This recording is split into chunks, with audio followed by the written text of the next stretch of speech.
Hello everyone and welcome back to Watch World, and today we are going to be reviewing the Seiko 5 Sports SRPD61K1, more commonly known as the 5KX.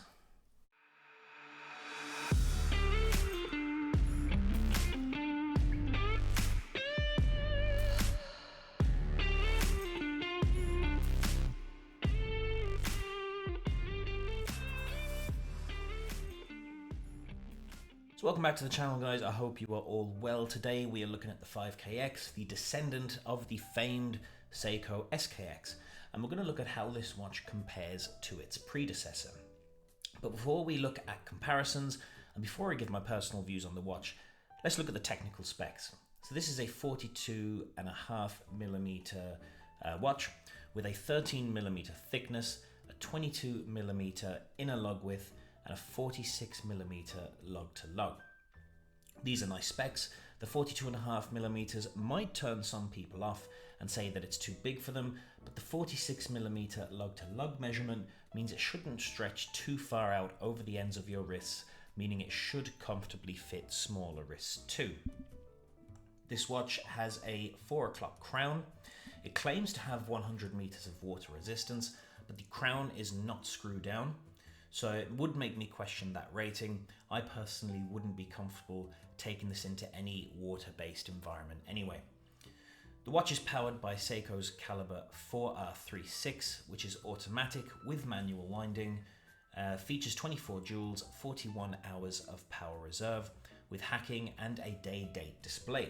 It also beats at 21,600 BPH and was first used by Seiko in 2011. Seiko give this watch an accuracy rating of plus 45 to minus 35 seconds a day with this movement. Very standard for most Seiko mechanical movements.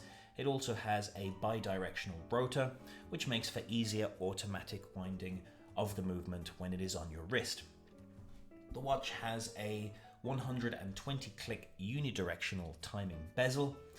There is a tiny bit of backplay in the bezel on this watch, but compared to other Seikos I've handled in the past, this is not too bad. So moving to the case of the watch, the case is brushed on the lugs, but has high polish on the sides.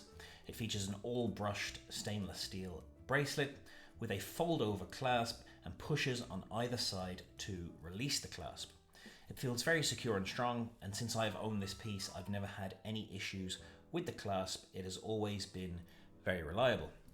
There is a display case back on the back of this watch where we can see that 4R36 movement. And moving back to the front of the watch, the sunburst dial is covered by a Hardlex mineral crystal. And here we have how the watch looks on the wrist. Now, as I said, this is a 42.5mm watch. My wrist size is 7 inches and it looks very, very comfortable on the wrist. The sizing looks well.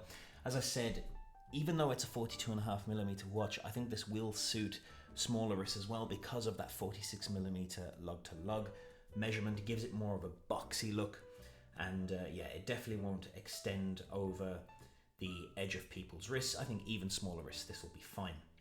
The bracelet is very comfortable. It is a shame that it doesn't taper, as you can see there as it goes around my wrist. But look, it is what it is. That's what you're getting in this price range. And as I said, the clasp is very, very good, very strong, very durable, very reliable. Never had any issues with that. But yeah, it's a comfortable watch and I think it looks very good. I think it would be perfect for anywhere between a 6.5 to a 7.5 inch wrist. And now we move on to the Lume. Now the Lume on this watch is excellent. This is Seiko's Lume Bright. Now, for those who may never have owned a Seiko before or might be new to the watch game, Seiko Lume is one of the best in the business. It will shine very bright for a very long time. And this watch here in front of me is no different. The Lume is brilliant, lasts a long time, and yeah, there's no really complaints when it comes to Seiko Lume. It is one of the best. So in conclusion, this is a nice watch, in my opinion, not as good as the famed SKX, but not a million miles away from it either. When these were released, they got a lot of criticism, particularly over the water resistance and the lack of a screw-down crown.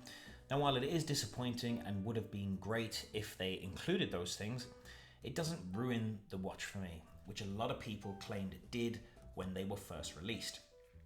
In reality, very few of us take our watches into submerged environments, so this is not a deal breaker for me. I think this is a very good timepiece for daily wear and at a reasonable price as well. From a quick online search, you can pick them up new or secondhand for anywhere in the region between 200 and 320 euro.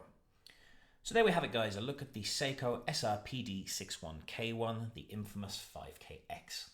Thank you for watching, I hope you enjoyed this review, and I will see you again very soon. Until then, take care for now.